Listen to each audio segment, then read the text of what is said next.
Ok, bueno, ese más o menos es el temario que vamos a ver hoy. La verdad que si bien,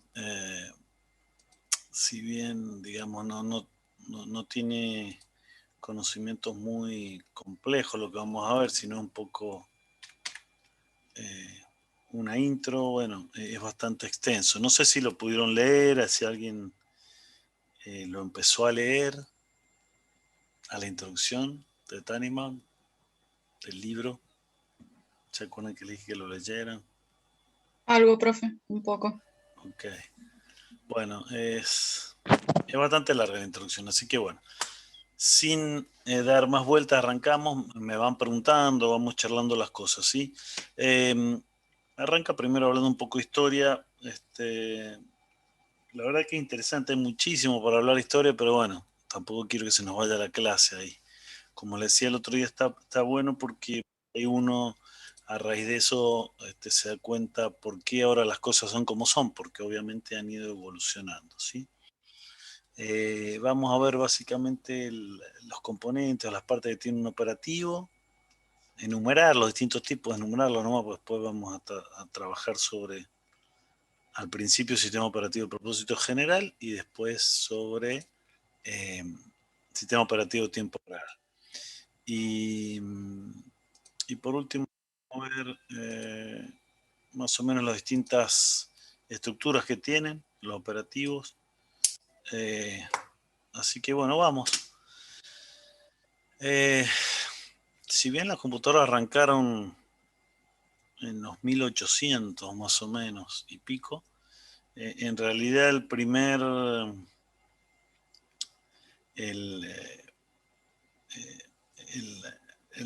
primera, el primer gran avance fue entre el 45 y el 55. Acá estoy hablando de computadoras, no de sistema operativo, porque obviamente las primeras computadoras no tenían sistema operativo. ¿Y por qué entre el 45 y el 55? ¿Qué onda ahí? ¿Qué pasó? ¿Por qué recién ahí como que hay un gran avance? Pues se termina la Segunda Guerra Mundial Bueno, y empieza a desarrollarse también más el tema de los semiconductores y todo eso. sí, bueno, pero en realidad esto es durante la Primera Guerra Mundial. En realidad justamente se pone mucha plata porque, bueno, seguramente vieron la película de Turing, que no me acuerdo cómo se llama. Este, ¿Cómo es que se llama? El código, Código Enigma. Código Enigma. código Enigma, ahí está, eso, bien. Bueno, en realidad justamente por eso, mundial. Entonces hay mucha plata en investigación. Este, para esa época son varios proyectos independientes de hacer computadoras, obviamente con semiconductores, algunos eh, con, ¿cómo se llama?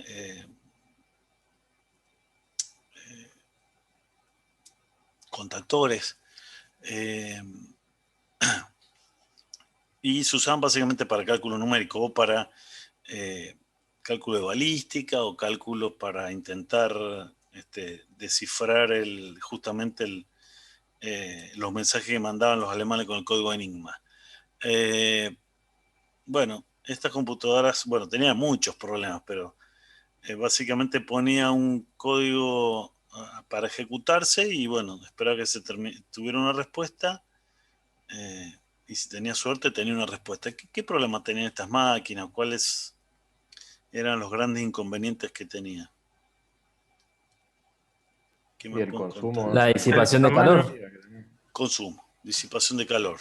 Y otra cosa peor todavía, El La tamaño. confiabilidad también. también tamaño, pero El eso, tiempo de procesamiento. en realidad la confiabilidad, o sea, no importa, suponte que está bien, demoraba mucho, pero encima, no sé, tenías 1000 válvulas y el tiempo de vida medio de las válvulas es poco, entonces la mitad de las veces no terminaba de ejecutarla y se me rompió una válvula y tenía que empezar de cero. Sí, obviamente eran lentas, todas esas cosas que dicen, pero había un tema con la confiabilidad bastante importante. Y además otro tema, que generalmente, ¿cómo cargaba yo los programas? Usaban la tarjeta perforada. No, estás avanzadísimo. Sí, eso fue después, no. Las primeras eran o teclas o llave o lo que fuera. ¿No tenían Este, tipo clavijas, profe, también como para claro, programarla? claro, era, digamos, Todo mecánico. todo mecánico. Entonces, yo para cargar un programa, bueno, primero el que hacía la máquina era el único que entendía cómo poner un programa, porque, digamos, no se distinguía entre el que hacía la máquina, entre el que hacía el programa, entre el que la quería operar, era todo lo mismo. En realidad había que tener mucho todo eso. Entonces, bueno, un tema, o sea, además de todo lo que nombraron ustedes, otro tema era que la mayoría del tiempo la máquina esa estaba calentando el ambiente a la macana, porque hasta que yo no cargara el programa no la ponía a correr.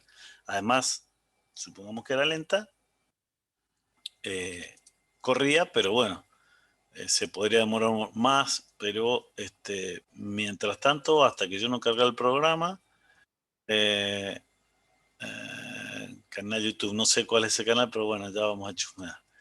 Eh, el problema justamente era que tenía tiempo ocioso muy grande, que era desde que me ponía a cargar el programa hasta que lo podía cargar, ¿sí?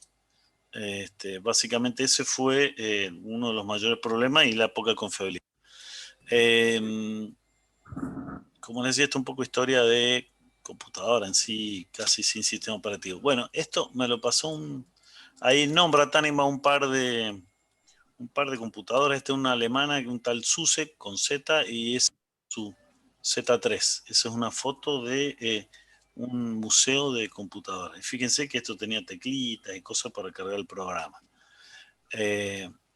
Y eso es la ALU de esa máquina. Fíjense que es, no sé, parece una fotopeadora grande, grande, el tamaño. Y eso era solo la ALU. Bueno, segunda generación, ya tengo un poco más de confiabilidad porque se empezaron en los 50 a desarrollar los semiconductores, entonces ya no era tanto el tamaño, o sea, se fue disminuyendo el tamaño, se fue disminuyendo el consumo, se fue aumentando la confiabilidad. Ejecutaba una tarea por vez, o sea, ponía un programa, lo ejecutaba, y una vez que terminaba ponía otro programa y así. Lo que hicieron para acelerar un poco los tiempos muertos, porque acuérdense, hoy en día tener la computadora ociosa en casa, bueno, consume poco energía pero no es tanto. En esos momentos el costo de la computadora era carísimo, entonces tener una computadora y que no hiciera nada, no te lo podías permitir, ¿sí? Entonces, lo que hicieron, justamente como comentó uno de ustedes, para acelerar el ingreso de los programas, lo que hicieron fue usar los mecanismos de tarjeta perforada, ¿sí? De esa manera era mucho más rápido que andar con unas clavijitas o con unos botoncitos programa, ¿sí? Y después, mientras se estaba ejecutando un programa, lo que podía hacer es tener una computadora secundaria, que es la que leyera las tarjetas perforadas y lo pasara a una unidad de cinta, por ejemplo, que es más rápida. Y la salida de esos programas eran en impresoras de esas tipo matriciales. Entonces,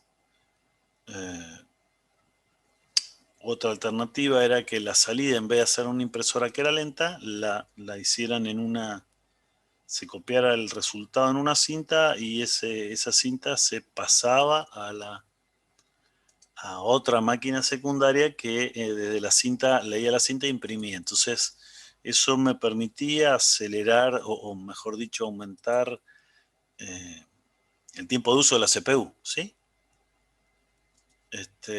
Bueno, ahí se empezó a separar las funciones y, digamos, uno era el que desarrollaba el hardware, otro era el que hacía los programas, otro era el que hacía la operación. ¿Qué era la operación? Bueno, poner la cinta las tarjetas perforadas que correspondían, ir a mover la cinta de un lugar a otro, etcétera, etcétera. Eso se llamaban operadores. No había ninguna abstracción, acá era todo lo tenía que hacer el programador, o sea, tenía que conocer bastante el hardware. ¿Qué problemas seguía teniendo esto?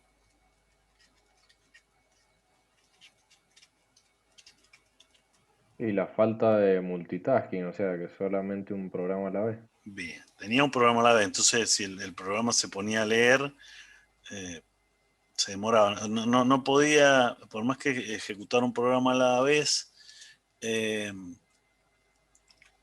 una vez que terminaba el programa, yo tenía, o sea, el operador tenía que ir a poner otra cinta para que se ejecute y sacar la cinta de resultado, y así. Claro, o sea, lo que perdía tiempo entre una tarea y otra. Entonces tuvieron la brillante idea de en una cinta no poner una sola tarea, sino poner una serie de tareas que se ejecutaran una tras de otra, y ahí escribieron un mini programa que se llamaba sistema de operación o de operador, pues terminó siendo el sistema operativo, que lo que hacía iba leyendo una a una las tareas de la cinta y las iba ejecutando, entonces no hacía falta o no se perdía tiempo entre ir intercambiando cintas, sino en una cinta ponía todas las tareas que tenía que hacer. O sea, una vez que eh,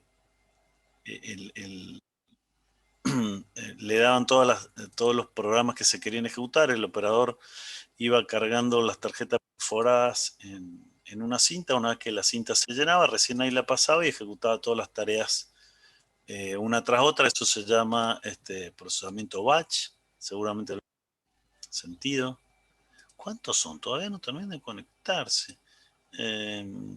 Somos como 50, pero Bueno, vamos por 37. Lo que pasa es que me suena, no sé si ustedes no escuchan, ¿no es cierto?, las campanitas, pero acá me suena todo el tiempo las campanitas y la verdad que me Lo desconcentra. que Lo que pasa, profe, es que Mira, no sé si No, cursan una materia antes hasta las y cuarto. sí, no he probado. En algún momento se puede entrar sin sala de espera, pero no sé, ahora parece que no. Sí se puede Bueno, ahora, profe. voy a probar de nuevo. En algún momento no se podía. Bueno, el tema entonces lo que hicieron es para esta pérdida de tiempo entre tareas es meter todo, o sea, meter una tarea tras otra, ¿sí? Este es un dibujito del Tánimo donde se ve acá, se ve esta que se supone que es una computadora cara que hacía todo el procesamiento y el objetivo es tratar de que esta computadora esté ociosa lo menos tiempo posible. Entonces, para eso tenía computadoras mucho menos potentes y mucho más baratas, donde acá el señor operador o la señorita operadora cargaban las tarjetas perforadas, que eran los programas, y una vez que tenía todo guardado en la cinta, recién ahí metía, donde esta cinta no llevaba una tarea, sino llevaba todo este conjunto, por ejemplo, de tareas. Este es un ejemplo, no sé, de alguien que tiene un compilador Fortran, carga un programa, lo corre, no sé qué, etcétera, etcétera, ¿sí? Profe, ahí en ese canal de YouTube que le pasé, justo me reía porque hay justo una IBM 1401 compilando y corriendo un programa en Fortran 2. Es Eso, un operador que está en un museo de la máquina, un operador de bueno, la década del 60 y lo hace la tarea esa. Es bueno, increíble. esto es un museo y bueno, fíjense que estas maquinitas son bastante sencillas, tienen unidad de cinta y no sé qué otra cosa, y después esta otra es la computadora principal donde tiene todo. Sí, de todas maneras vamos rápido porque tengo un montón de cosas que hacer, pero bueno, el que le interese más de esto hay un montón. Yo conocí las cintas estas así abiertas, pero como soporte. ¿A qué me refiero? En algunos centros de cómputo ya eran viejas, las ponían abajo de los monitores para que estén más altos, nada más. Por eso le decía que era de soporte, pero nunca voy a andar una de estas máquinas con cinta abierta. Carlos, Bueno, ¿nunca viste las compus que estaban en el INB en los años 80? No en, sé si andabas ahí en calle en San el Martín. INB anduve en los 90. No, Mira, en el INB no, aterricé más tarde. En los 90 anduve en pero ahí otros lugares, había, sí, sí, sí. Ahí había cinta abierta. Bueno, ahí es donde digo que la usan de soporte todavía, ¿eh? Ah, Ahí mira. todavía. Está todavía, sí, tal cual. Bien, sigamos avanzando.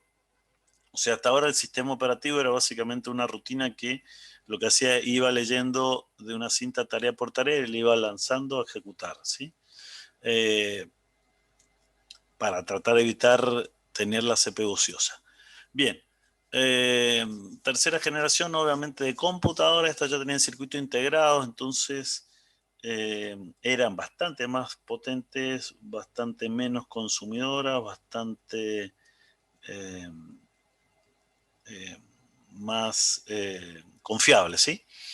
El tema es que hasta esa época habían como dos líneas de desarrollo, ¿sí? Una para computadoras que se dedicaban a hacer cálculos tipo científicos, de ingeniería, y otras que se dedicaban al tema comercial. Entonces como que estaban unas más separadas más preparadas, perdón, a CPU bond o digamos a procesamiento o masticado de datos, y otras más preparadas a entrada-salida.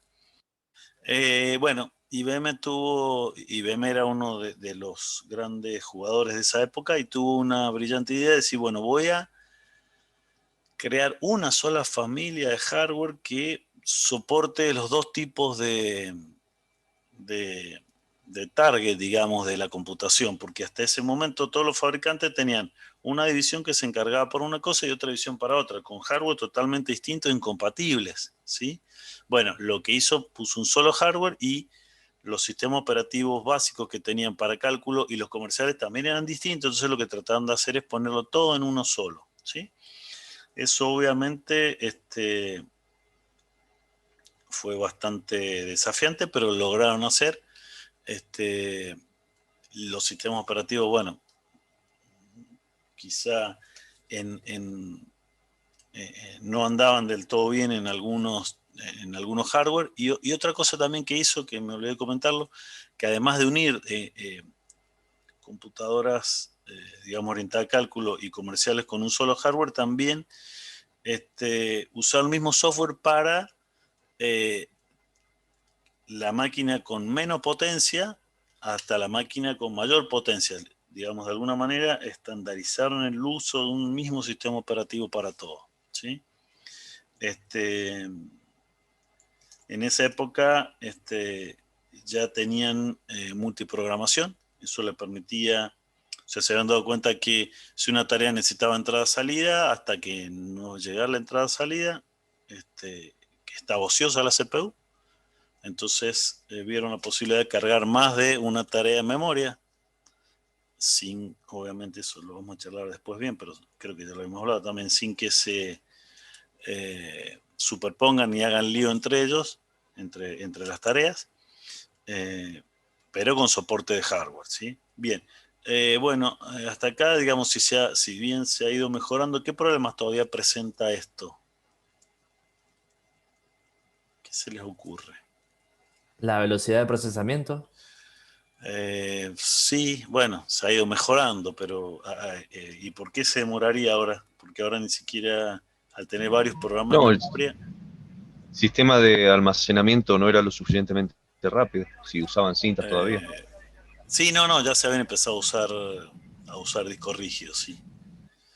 ¿La accesibilidad de estas computadoras o no? Sí, obviamente, eran caras, eran muy caras y necesitaban todavía lugares, la famosa pecera, digamos, lugares de vidrio con aire acondicionado, temperaturas especiales y cosas por el estilo.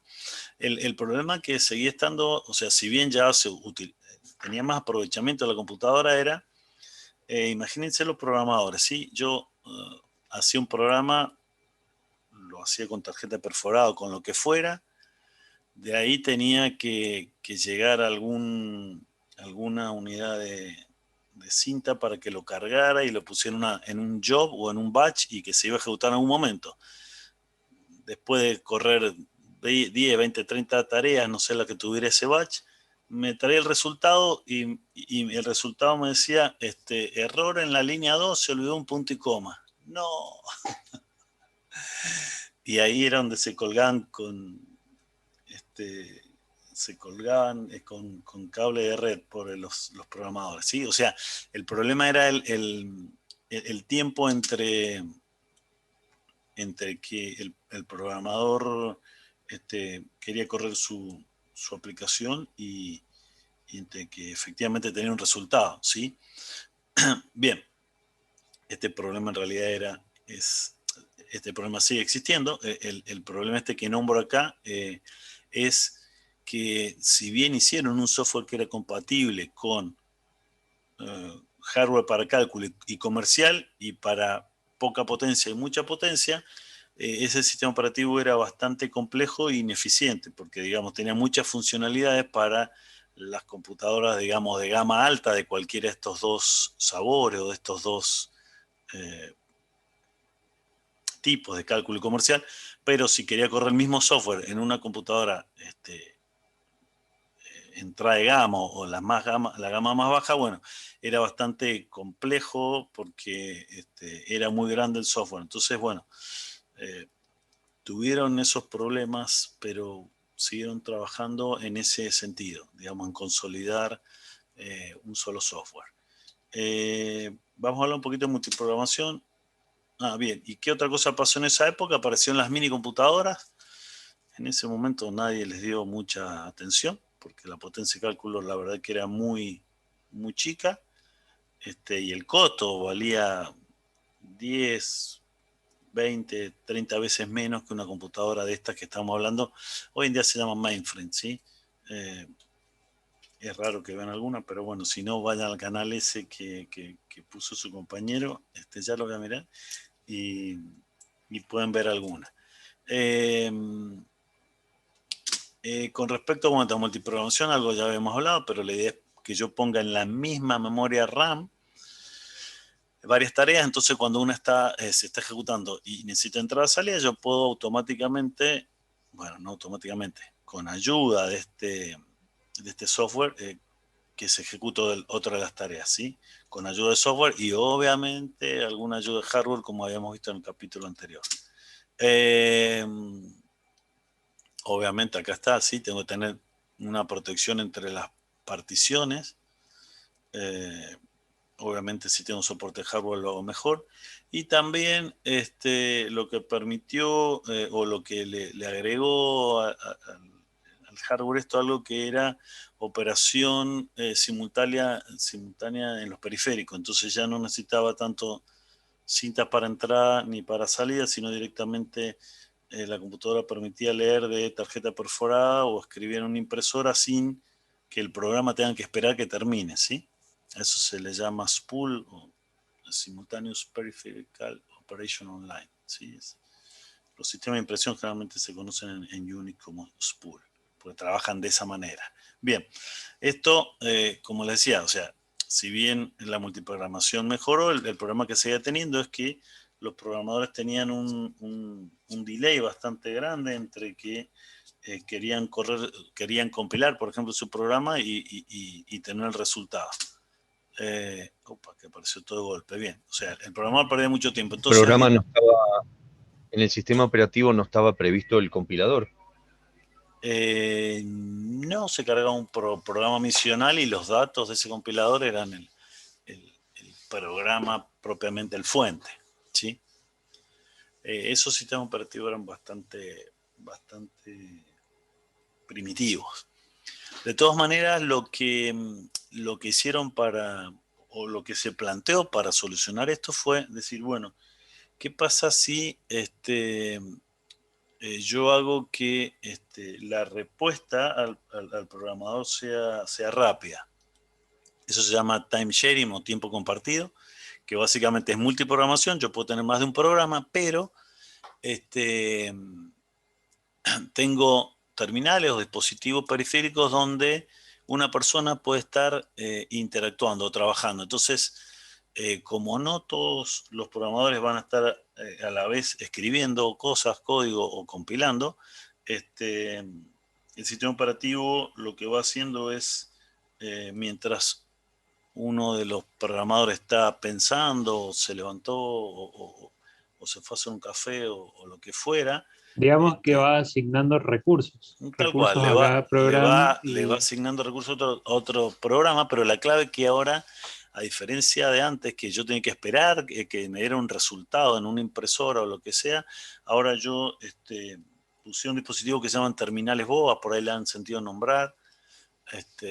Quizás nombrar, eso sí es viejo también, yo las he visto, aunque no lo crean, donde básicamente un teclado y una pantalla que están conectados, generalmente están conectados por un puerto serie a una computadora central, un mainframe. Entonces lo que hacía era, le asignaba una ranura de tiempo, un espacio de tiempo, y era como si trabajara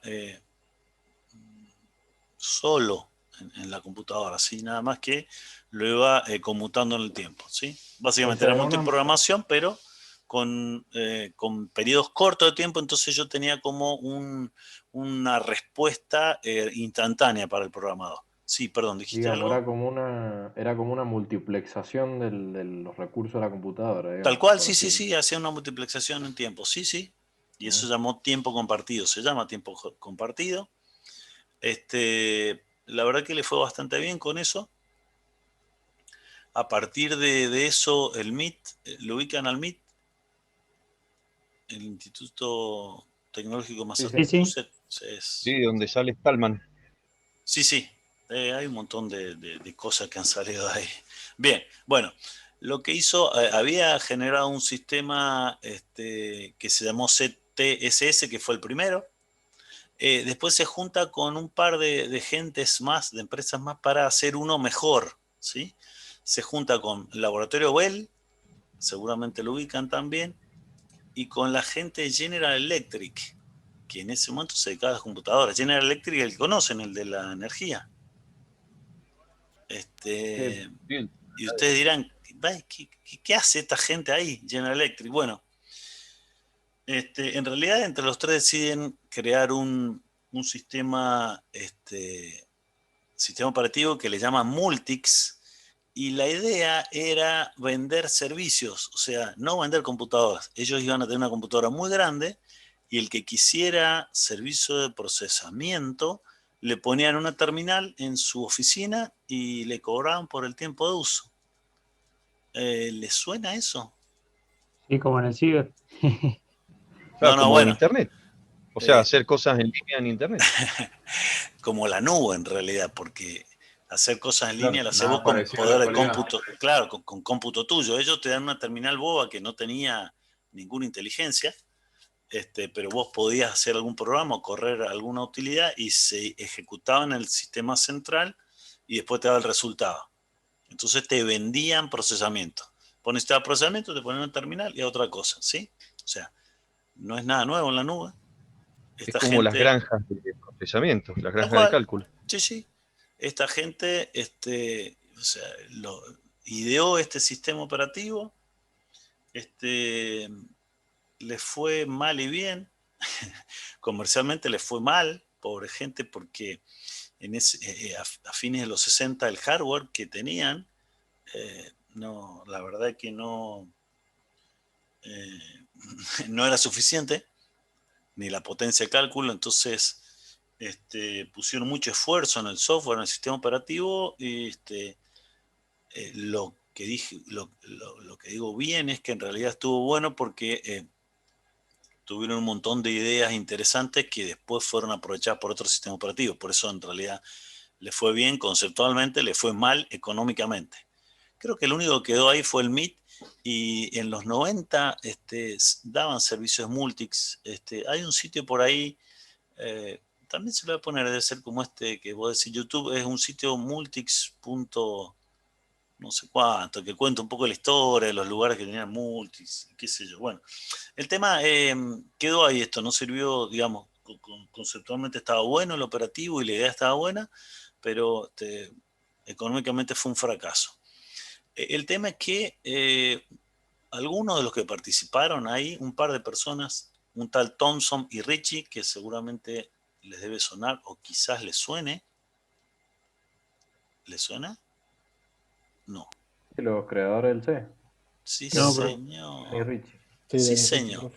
Estos dos muchachos trabajaban para Bell, que era uno de los que había participado. Bueno, el tema es que se volvieron al a los laboratorios Bell y en la oficina tenían ahí arrumbada una computadora, una PDP-7, que sería una mini computadora de ese momento, o sea, muchísimo menos, más chica que las prestaciones que tenía esta supercomputadora que habían armado, que así todo no le alcanzaba el hardware, ¿no es cierto?, para Multics.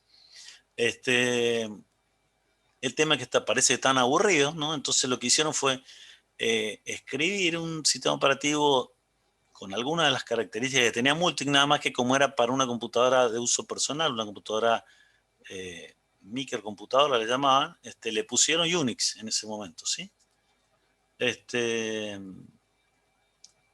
Y la verdad que como estuvo bastante bueno, el código ese lo fueron repartiendo por varios lugares. ¿Cómo estamos tiempo, chicos? Quedan 6 minutos, profe.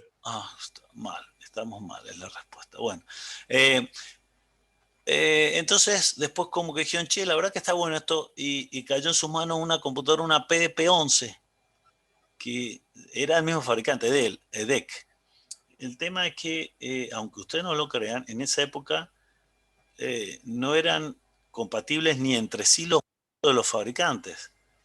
Entonces, cuando llegó esa otra computadora PDP-11, dijeron, chao, tenemos que reescribir todo esto cero porque no me sirve, el set de instrucciones es distinto. Entonces ahí tuvieron una brillante idea de crear una abstracción, ¿sí? Un lenguaje para programar el operativo en ese lenguaje y no tener que hacerlo en lenguaje máquina, ¿sí? Entonces crearon un lenguaje que se llama C. Básicamente fue para eso, para poder Unix portarlo a otra plataforma, porque quizá lo hubieran reescrito de nuevo para la PDP-11. El único tema es que si después salía, no sé, la PDP-12 o alguna otra computadora con otro set de instrucciones distinto, chao, tenía que reescribir todo de nuevo y así por los siglos de los siglos. Entonces dijeron, bueno, reescribamos el operativo en un lenguaje de mayor nivel. Obviamente después había que hacer un compilador para cada hardware distinto, pero bueno, eso era mucho menos trabajo, ¿sí? ¿Qué otra cosa pasó acá en la historia de la multiprogramación? No sé por qué he puesto eso, pero bueno, en los 70 y picos, también en el MIT hicieron algunas aplicaciones de comunicaciones que se llamaban TCP/IP en ese momento, que era para militares y no mucho más. Después vamos a ir hablando de eso. Esta era una IBM 360, esos máquinas mainframe gigantes, que les decía que ya eran con algunos integrados. ¿Qué otra cosa les puedo contar de la historia? O sea, si me lo he contado algunas cosas de hardware, digamos, va atado a lo del sistema operativo. La verdad que IBM no le tenía mucha fe a las mini computadoras esas, seguía apostándole realmente a los hardware de mainframe. Mientras tanto seguían diseñando mini computadoras y procesadores también para esas mini computadoras. Bueno, el 8080 se los había nombrado, Intel lo lanza en el 75. Y algunos fabricantes ya hacían computadoras. Recién en el 80 IBM dice, bueno, voy a hacer una computadora con este hardware chiquito, nada que ver con la línea de mainframe que tenía. Larga una computadora que es la IBM PC. No tenía operativo, no tenía nada para eso. Lo que hace es usar uno que se llama CPM, de un agente Digital Research. Lo había hecho para el procesador 8080, ¿sí? Para distintos hardware. Cuando IBM saca su computadora para eso, bueno, dice, bueno, vamos a buscar un operativo para esto. Obviamente la gente de Digital Research no le dio ni bolilla. IBM buscó y encontró un tal Gates que tenía un compilador en BASIC, entonces le dijo, che, vos no tendrás un operativo. Bueno, él se consiguió uno, así, digamos, copia de Digital Research y vendió. Lo pagó barato. Eso sale en la película, siempre Sí, la nombro. sí. Los piratas de Silicon Valley. Está buenísima, pues explica toda esta época. Está Bueno, espectacular. entonces no voy a ahondar mucho en el tema. El tema es que Sí, el tipo supuestamente vio... Gates primero los manda con otro. Sí, sí. Con el agente de Digital Research, no me acuerdo el nombre del tipo, pero él Y no le dio ni supuestamente la hora. estaba volando, supuestamente luego cuando fueron a buscar. Lo que pasa es que por ahí no ve el negocio. El tipo quería vender el software al usuario final, pero la gente que en esa época compró una computadora no tenía mucha idea. Ese tipo de computadoras chiquititas me refiero, ¿sí? Entonces, IBM lo que hizo fue venderle todo listo. Entonces, sí, bueno, vos acá tenés, podés aprender BASIC y ya viene con un disquete y vamos andando. ¿Qué pasó en esa época? Queda un minuto, profe. Uy, nada, no hay mucho nuevo. Bueno, Apple saca interfaces gráficas, Windows le copia, después seguimos voy a parar esto acá, no hay mucho que contarles de esto, digamos un poco de historia. Seguimos la -10, ¿les parece? Bueno, Sí, profe. Ok, Listo, profe. entonces. ok. Hasta luego, chau, chau. Récord, bien. Bueno, hasta nuestros tiempos no hay demasiado más. Quizá la quinta generación, ¿cuál será? ¿Cómo, profe? Acá estamos viendo la actualidad, la cuarta generación de los 80 en adelante. Digo, ¿cuál será la quinta? Los smartphones. Computadoras cuánticas. A mí me pinta más las computadoras cuánticas que los smartphones. Los smartphones son una computadora chiquitita, Un nada derivado, más. digamos. Sí, pero digamos, no tiene nada distinto al resto, ¿sí? Me refiero al resto de la computadora, tiene una ALU, tiene no sé, instrucciones, tiene entrada, salida, bueno, por ahí las interfaces son distintas, pero sigue siendo un poco más de lo mismo, ¿sí? Pero la computadora cuántica, y sí, para mí esa es la próxima generación. Pero bueno, de eso no vamos a hablar acá, no se hagan problema. Bueno, terminando el tema de historia, bueno, ahí en el museo ese está muy simpático, es como un expendedor de agua que tiene 15.000 transistores y arriba un integradito que tiene 150.000 transistores, perdón, no 15.000, ¿sí? Para que vean cómo impactó la integración. Imagínense si pusiéramos 150.000 válvulas, eso sería como que... No. Bueno, y un par de fotos icónicas, esa es la que ven ahí arriba, es la IBM sin disco rígido con 2 disqueteras, una locura. Bueno, y después nada, un par de computadoras ahí. Bueno, pero todo esto, ¿qué es un sistema operativo? ¿Qué me pueden decir? Sí, dice 2 enfoques, pero ¿cuáles?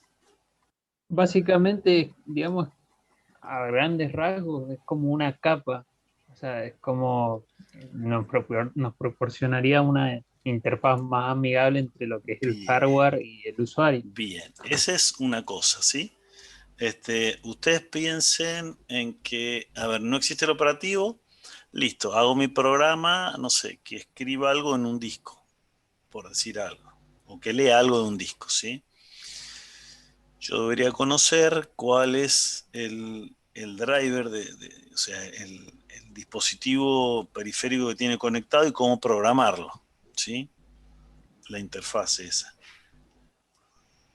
Pero si mañana cambio mi computadora y en vez de tener un disco, no sé, IDE, tengo un disco SAS o SATA, debería cambiar mi programa. O si en vez de grabarlo en un disco IDE, lo grabo en un Y entonces, USB. ¿qué hace de interfaz entre las distintas generaciones o algo así? En realidad lo que trata de darme es una interfaz genérica y Genérica. única, claro, para lo que yo quiera hacer. O sea, el programador, si no, otra vez, ahora se ahorcarían con los cables de mouse. Si no, imagínate que cambio el hardware o quiero ponerlo en otro dispositivo, no sé, un disquete, ya no se usa, pero no sé, lo quiero poner en un disquete, otra vez tengo que arreglar mi programa, o sea, sería imposible. Entonces, lo que hace es brindar una interfaz quizá más genérica y más alto nivel y más homogénea para los dispositivos de bajo nivel. Eso por un lado, ¿sí? Ese es uno de los enfoques y se llama máquina extendida. Me da una abstracción de todo el hardware feo. Hay un dibujito ahí, Tanem, que Tanem por ahí tiene esos dibujos. Quizás las interfaces lindas y las interfaces feas. Entonces el operativo para abajo tiene interfaces feas con el hardware porque son distintas, y para arriba una interfaz bonita con el usuario, digamos, ¿sí? Digamos, ¿cómo accedo yo al operativo? Usando llamadas a sistema. O sea, yo cuando hago una llamada a sistema para leer o escribir, no tengo que saber qué tipo de dispositivo es. ¿Está? Bien, y otro enfoque es lo que se llama un manejador de recursos, donde la computadora tiene un montón de recursos, llámese procesos, que son, vamos a hablar bien después de procesos, pero son programas que se están ejecutando básicamente. Tiene recursos como memoria, como dispositivo de entrada salida, como un sistema de archivos. Y yo lo que tengo que hacer es compartirlos, hacer una multiplexación de eso entre los distintos usuarios, ¿sí? Puedo hacer multiplexación en tiempo. Un ejemplo de eso, ¿qué sería? Es como correr dos procesos, dos Sí. programas y capaz que le hace, bueno, un poco lo que indica la lectura es la forma de multiplexar en el tiempo o en el espacio. Claro.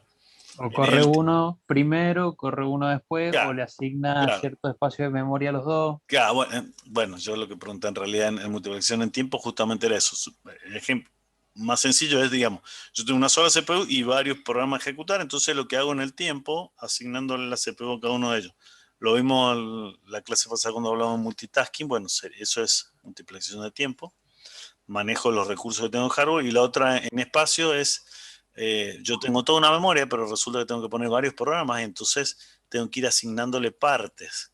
Entonces, bueno, se lo doy todo el tiempo hasta que termine mi programa, esa parte de memoria, pero me tengo que encargar de que los otros no lo ocupen, ¿sí? Básicamente ese es el otro enfoque con el cual podemos entender, digamos, a todo esto la función del sistema operativo, pero no me dicen qué es un sistema operativo. Esto es cómo se vería, ¿sí? Bien, bueno, en definitiva, no van a encontrar una definición completa. Hay varias que puse ahí, pegué. Bueno, para arrancar un programa, ¿sí? Y lo que hace es un programa que le da a otros programas un entorno para que les sea más fácil trabajar. Pero, como les digo, no hay ninguna definición específica, sino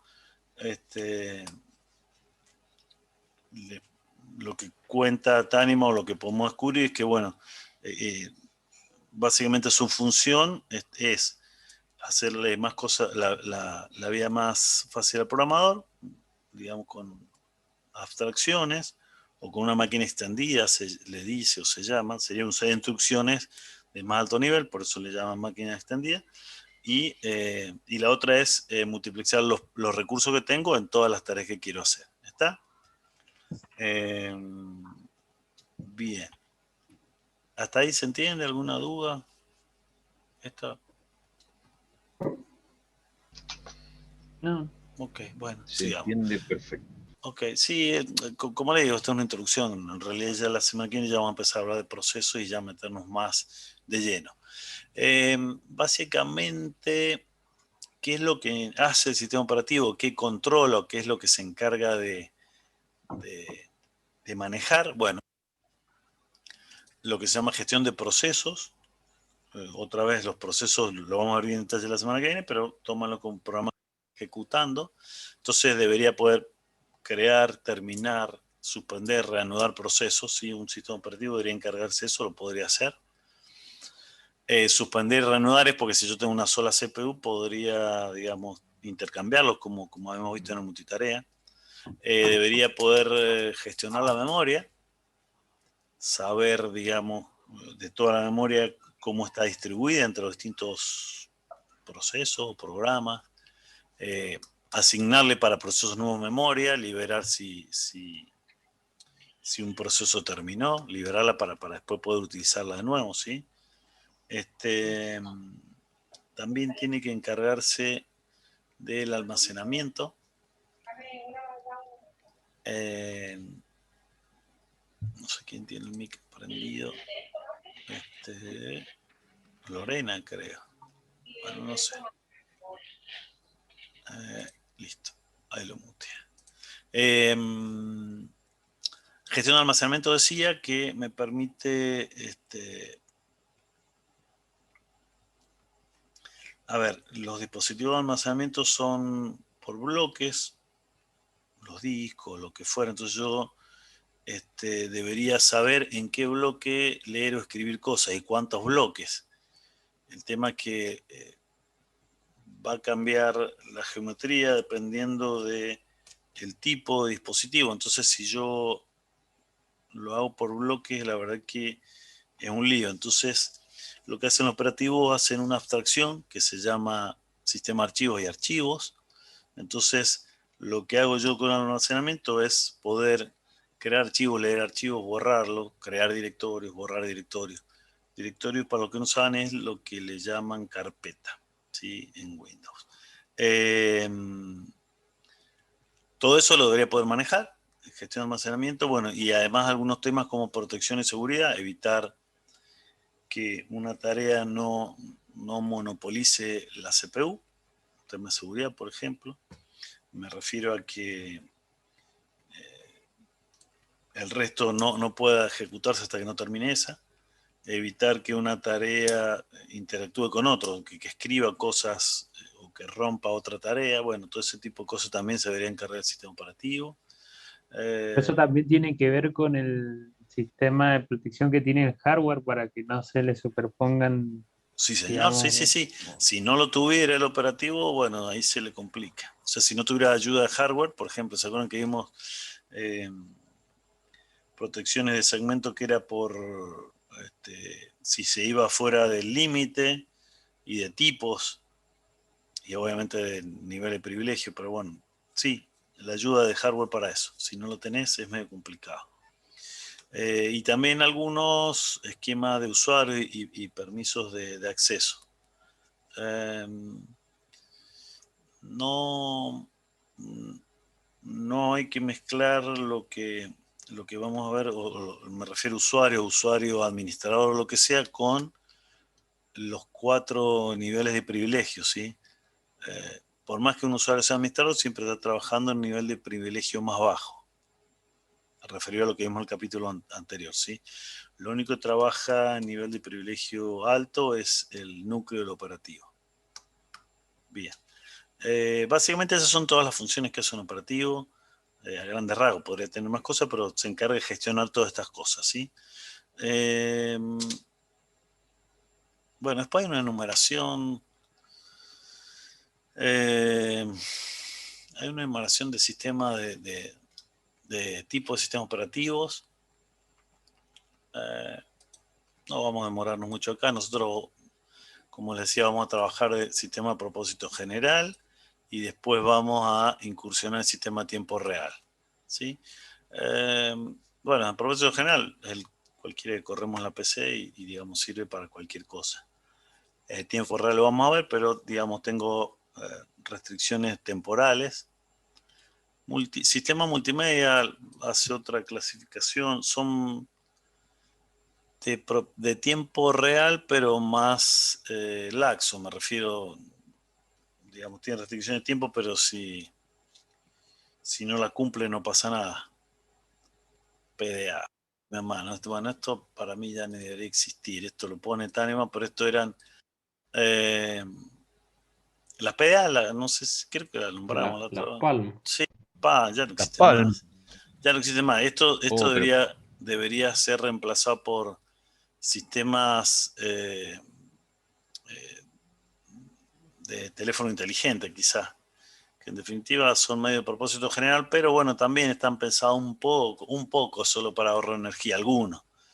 Y además, bueno, esto no se aplicaría a pocos recursos justamente en un celular, le digo, porque cada vez tiene más potencia. Yo creo que en realidad lo que están haciendo, o sea, lo que está pasando es de las PC, estamos viniéndonos a los celulares, no a los PA, sino a celulares, digamos, por la potencia y las prestaciones que tiene.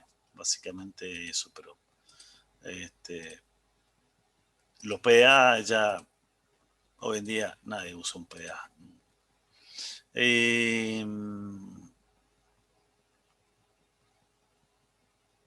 Después hace otra clasificación de sistemas centralizados, cliente-servidor, peer-to-peer, sistema basado en web. Esta clasificación es media, digamos, por ahí, digamos, No cuadra con la época. sí, me parece que, bueno, de todas maneras le cuento un poco de qué se trata. Sistemas centralizados son donde, quizá estos son los que conocen como mainframe, donde todo el procesamiento se hace en una sola computadora, el resto son clientes que no hacen ningún procesamiento. Ustedes dicen, pero podría ser como en internet. No, porque ustedes, aunque no lo crean, del lado de su computadora hacen procesamiento, ¿sí? Ya lo vamos a ver, pero ustedes, no sé, cuando están jugando al Candy Crush o lo que sea en Facebook, en realidad ese procesamiento lo hace su computadora, no el servidor de Facebook. Entonces, esto no se aplica a clientes centralizados, sistemas centralizados. Se incluso aplica... en las empresas que tienen servidores, por ejemplo, tengo un cliente que tiene un servidor con un Windows NT, no me acuerdo Sí, cuánto, NT3 creo, y todo lo demás son clientes de eso, claro, sí, con sí, una sí. terminal bastante básica, incluso creo que se puede acceder con una terminal sin disco ni nada. Bien, sí, eso sería más parecido a sistema Pero, centralizado, más parecido. no, pero no en web. Ahora que lo veo bien, pusiste web y no es. Y Ese no es no, web. web no, no. Por eso, bueno, sistemas centralizados no van a ver demasiado, pero digamos, todo el procesamiento lo hace esa máquina. Obviamente tiene un cuello de botella acá, se rompe esa máquina, chao, no se hace nada. Sistema cliente-servidor, esto, donde parte de la tarea la hace una máquina y otra, y la otra, sí, normalmente son de red. La parte de servidor es la que tiene información y el cliente el que solicita información y hace la presentación al usuario. Peer-to-peer, bueno, seguramente lo han usado, pero son, digamos, ustedes pueden cumplir los dos roles en distintos momentos de tiempo. O sea, ustedes pueden tener un sistema archivo y ofrecer archivos, documentos, y también pueden ir a copiar desde otra máquina peer-to-peer archivos y traerlos a su máquina local, ¿sí? Sería un cliente de servidor simultáneo a la vez, pero bueno. Estos últimos temas lo vamos a ver bien, o lo vamos a ver más en detalle de nuevo cuando veamos redes, ¿sí? Y bueno, después sistemas basados en web, que en realidad son centralizados y no. La información está centralizada, pero el procesamiento está distribuido. O sea, es un poco, toma un poco las partes buenas de los sistemas centralizados y los sistemas cliente-servidor. Bien, pero como les decía, no sean demasiados problemas, son clasificaciones. Nosotros vamos a trabajar al menos en esta parte del año en propósito general y tiempo real. Bueno, los celulares también lo podrían ver como propósito general. Y lo de multimedia y también, porque hoy en día la mayoría de un sistema de propósito general corre cosas multimedia. Así que básicamente veríamos toda la primera parte. Bien, bueno, ¿cómo hago yo, programador, para utilizar las funcionalidades del sistema operativo? Eso de abstraerme del hardware feo o la interfase hardware, interfaces feas con el hardware, ¿sí? De tener que programar el controlador específico de esa placa de video o el control específico de esa otra placa de video. ¿Cómo hago yo para poner hola mundo en la pantalla? Sin tener que lidiar con esas interfaces feas. Y ahí se Con el usa un bash. un programa y un compilador. ¿La terminaste? El compilador baja a Assembler, por ejemplo, el Sí, código sí. que queremos hacer. Está bien, pero una vez que... Pero para el compilador no tiene cómo solucionar el tema de, no sé, programar el driver de un controlador de disco. Ni yo lo escribo No, en lenguaje de el alto nivel. compilador se comunica con el sistema operativo y el sistema operativo es el que hace son como las llamadas a sistema, ¿o no? Bien, no, sí, no. No son como, son las llamadas a sistema. Sí, señor, eso es, ¿sí? Yo lo que hago es una aplicación y lo que hago es hacer una llamada a sistema y el que se tiene que pelear con el hardware ese feo es el sistema operativo, ¿sí? El sistema operativo tiene componentes, dentro de esos componentes están los drivers, los manejadores de tal controlador de hardware, de tal o cual hardware, y yo lo único que hago es decirle al operativo, encárgate de hacer esto, y él, dependiendo del hardware que tenga, es lo que va a hacer, ¿sí? Lo que hace Tannenbaum, no sé si lo vieron eso, pero está bastante bien detallado lo que hace Tannenbaum. Dice, bueno, podemos hablar genéricamente de las llamadas sistema o voy a tomar un ejemplo. Lo que hizo fue tomar un ejemplo, ¿sí? La llamada sistema read. ¿Eso lo vieron? No, profe. Nadie lo vio. Qué mal. Bueno. Pero estaría bueno saber en qué parte del libro está, porque yo estuve buscando En la y introducción. no. Hay no, a ver, déjame si lo tengo. Déjame que vea. No puedo cambiar de escritorio porque voy a dejar compartir. Bueno, no lo tengo a mano, pero si mirás en el... Ahí vi las partes feas del sistema operativo. No, si veo un poquito más, sigo, en realidad básicamente estoy siguiendo el orden de la introducción. Después que habla de la clasificación de operativos, va a haber un apartado que te habla de llamada a sistema. Les cuento un poco cómo es una llamada a sistema y que de hecho vamos a usar en Linux. A ver, 4 han puesto, que me han puesto en el chat, perdón que no estaba leyendo. Bancos, cajeros, eso... ¿Vos te referís bancos y cajeros a tipo de sistema operativo? Del tema de recién de la clasificación, profe, que estábamos charlando. Claro, bueno, por eso. Los que están en los... Los cajeros hasta hace poquito usaban Windows XP. Sí, usaban Windows, sí señor, aunque no lo creas, sí. Sí. Bueno, perdón, me fui bastante, acá estamos. Les cuento cómo es una llamada a sistema, ¿sí? Este es mi programa. Primero hay una línea acá que divide el bien y el mal. Acá está modo kernel o modo privilegiado, ¿sí? Acá abajo. O sea, esto era... Perdón, está en la página 52 del libro. Muchas gracias. Debería estar este dibujo. Yo lo robé ahí, no es que lo haya escrito yo.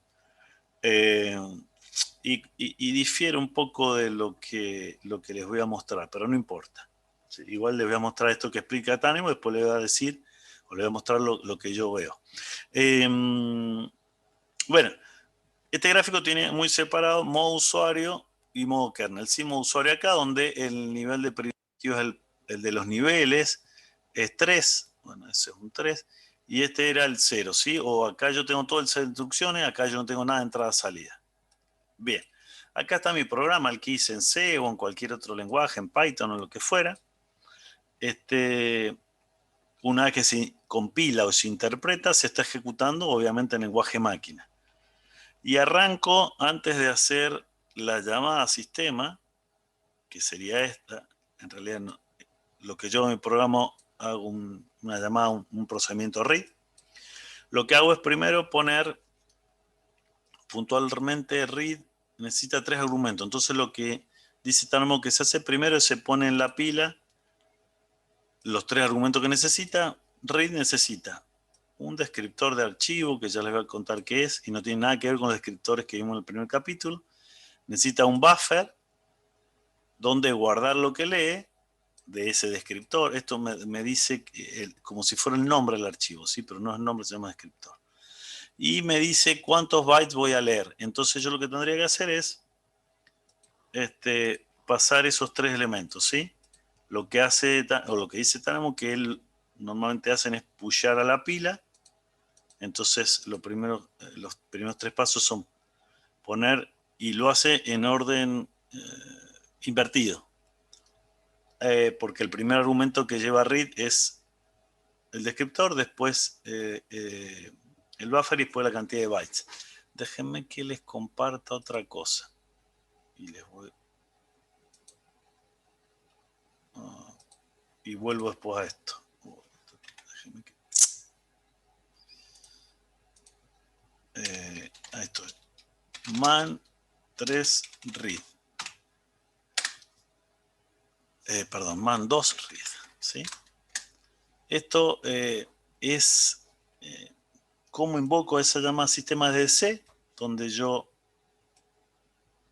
la función o la llamada sistema se llama read. Y lo que hago es le tengo que pasar un descriptor, un puntero a algo, a un buffer y la cantidad de bytes máximos que quiero leer, ¿sí?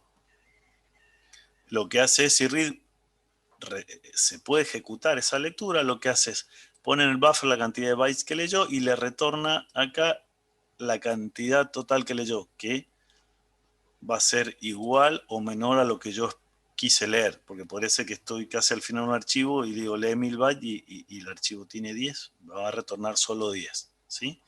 Esto es lo que está intentando explicar Tánamo. ¿Cómo funciona? Yo escribo un programa que hago ese read, ¿sí? Entonces él dice que acá está mi programa, ¿sí? Ya está compilando, está corriendo, y cuando va a hacer el read dice que primero carga los 3 argumentos en la pila y después hace una llama read. Pero read no es... Profe, Sí, está hablando que estoy sobre el compartiendo. PowerPoint. Sí, ahí voy. No me digan nada. Ahí lo elijo. Déjenme que borre la virome. Ahí lo elijo. No, el otro tenía que elegir, perdón, chicos. Esta presentación. Ahí está. Ahora sí. Vamos de nuevo. Entonces, quedamos que este es mi programa que está corriendo. Entonces, cuando ejecuto read, lo que hago es paso los argumentos y yo ejecuto read, pero en realidad no es la llamada a sistema, sino lo que hace es hace un call, un call a un procedimiento de biblioteca. Y ese efectivamente el que hace la llamada sistema. Que la llamada sistema es parecida a una función común, pero aclara Tánamo que tiene 2 temas. Primero, pasa de modo usuario a modo kernel.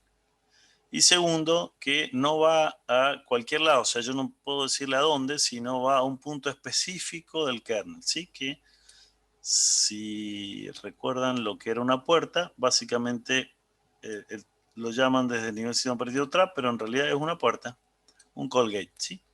Entonces, esta librería, este procedimiento de librería de lectura, lo que hace efectivamente, él llama al call gate, ¿sí? Una vez que el call gate lo que hace, programa el periférico para leer, sigue con otra cosa. De hecho, mi programa, no sé si lo explica Tánamo, pero mi programa no sigue ejecutando, se queda bloqueado. En algún momento, ese periférico que yo programé me va a enviar una interrupción de hardware diciéndome, che, ya están los datos que vos tenés. En ese momento, el manejador de interrupciones va a ver que llegó una interrupción de ese periférico y va a saber que es para el programa que yo quería. Entonces recién ahí va a retornar a modo usuario y este va a retornar a la función siguiente que yo había ejecutado, que era call, ¿sí? Sería esta última. Y lo que hace esto es desapilar las cosas que había apilado en la pila, ¿sí? Acá dice push, acá lo que va a hacer lo va a incrementar en realidad 3 veces para que saque las 3 cosas que había desapilado. Déjenme que saque el cartel ese, ahí está. Bien. ¿Se entiende más o menos el procedimiento?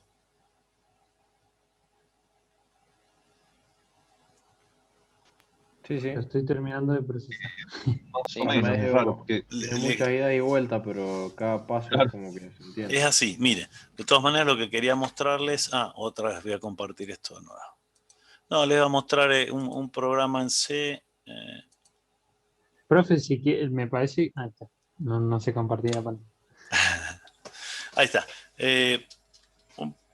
Voy a hacer un programa en C muy sencillo que lo que va a hacer es... esto hacía un read, ¿no es cierto? Sí. Voy a hacer un read desde el teclado y lo voy a imprimir por pantalla. Y esto se llama read, no, lee. Lee.c. Nosotros, bueno, normalmente si ustedes quieren en C leer algo, iban a usar scanf y print, ¿no es cierto? Sí, sí. Bueno, esas son llamadas de alto nivel que en definitiva lo que hacen es invocar al procedimiento ese, a la rutina de biblioteca, que básicamente lo que hace es read. Eso hace. Yo me la estoy obviando y le voy a poner directamente read, y write es para imprimir. Read lleva, como les decía, algo que se llama descriptores de archivo o de canales. Creo que no lo han visto todavía, pero se los voy a contar. Cada vez que yo Por si creo un... quiero leer o solo escritura, ¿eso es? ¿O nada que ver? No, el 0S no. Cada vez que un proceso arranca o yo creo un proceso, por defecto se crean 3 canales o 3 descriptores. Uno de entrada o stdin, que está asociado al número 0, al descriptor 0. Uno de salida o stdout, que está asociado a un monitor. Perdón, el otro no me di cuenta. Dije que está asociado, pero no dije a qué, a la entrada, pero está asociado al teclado. Eso debería ser un teclado, si me sale más o menos. Sí, pongan que es un teclado. Esto está asociado entonces al descriptor 1. Este al 0. Este es el descriptor 0. Hay un canal también asociado al 1 que está asociado a la salida por defecto, a la serie estándar. Y hay otro canal más, 2, que también está asociado a la pantalla, que es el canal de salida de errores, o STD error, ¿sí? Entonces yo lo que estoy haciendo básicamente, les digo, leo, ¿de dónde? Del canal 0, que es el teclado, que lo guarde en este buffer, le tenía que pasar un puntero donde almacenar, y no sé, digo que lea 40 bytes. Obviamente, si yo escribo menos de 40 bytes, lo que retorna la llamada del sistema operativo read es efectivamente lo que leyó. Eso me va a dar un número, no sé, 10 bytes, si leí 10 bytes.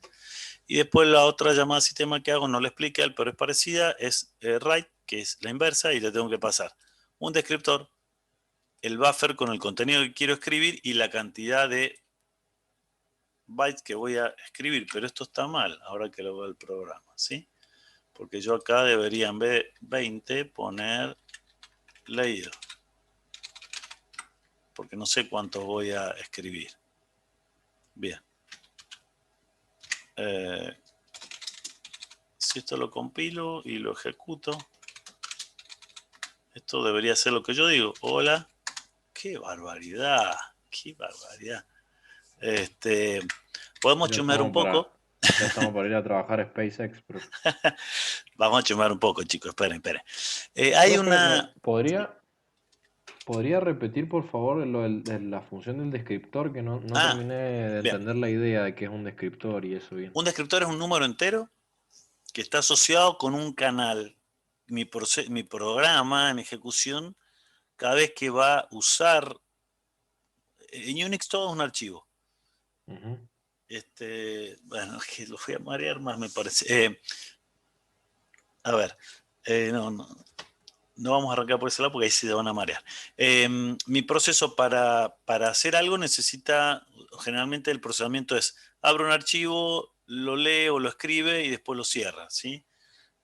Cada vez que yo abro un archivo me crea un numerito asociado a ese archivo, a ese path, a ese dispositivo, ¿sí? O sea, yo acá en este programa no he abierto ningún archivo. Podría abrir un archivo, no sé, que se llama prueba, txt, leer lo que tiene y mostrarlo por pantalla. Bien, cuando arrancan los procesos a ejecutarse, por defecto ya tienen 3 canales abiertos, 3 descriptores. Uno asociado al teclado, otro asociado y 2 más asociados a la pantalla. Cada vez que yo hago un printf, por ejemplo, lo que yo escribo lo envía al canal que está asociado a la pantalla, al canal 1. Si voy a leer algo como un scanf, lo que hago es lo leo del canal 0, que es el teclado. Eso está estandarizado, digamos, ceros para Sí. teclado y unos para pantalla. Sí, siempre. Yo después lo Profe, podría modificar, eso es otro, 2 mangos aparte, pero yo arranco un programa y siempre teclado, pantalla y error también a la pantalla. Sí. eso que vendría a ser el printf que nosotros no lo vemos, ¿está definido en las librerías o...? Sí, hay una biblioteca que lo que hacen es... Miren, vamos a hacer esto, esperen. Hacemos esto y después les muestro cómo funciona el printf para que vean que no le estoy mintiendo. ¿Se entiende? Entonces hay 3 canales, yo usé 2. Uno que es para, le digo que voy a leer, la llamada sistema leer, y lo guardo en este buffer, y después lo que voy a hacer, ese buffer lo escribo. Y el tercer parámetro de RAID es cuántos bytes efectivamente quiero escribir, ¿sí? Entonces, bueno, les decía que yo corrí este programa y anda. Pero lo que puedo hacer es correr una utilidad que se llama strace, que lo que hace es me muestra las llamadas a sistema, ¿sí? Al principio muestra varias porque carga las bibliotecas que usé, pero después se queda... Bueno, esta parte no le hagan caso porque carga varias bibliotecas, toda esta parte, pero vamos al final, donde, fíjense que la llamada al sistema, esto lo que me muestra son las llamadas al sistema, ¿no? Me dice que lee de 0, se queda esperando, entonces yo pongo hola y le doy enter. Voy a borrar esto. Fíjense, entonces, lo que hizo fue leer de 0 40 bytes.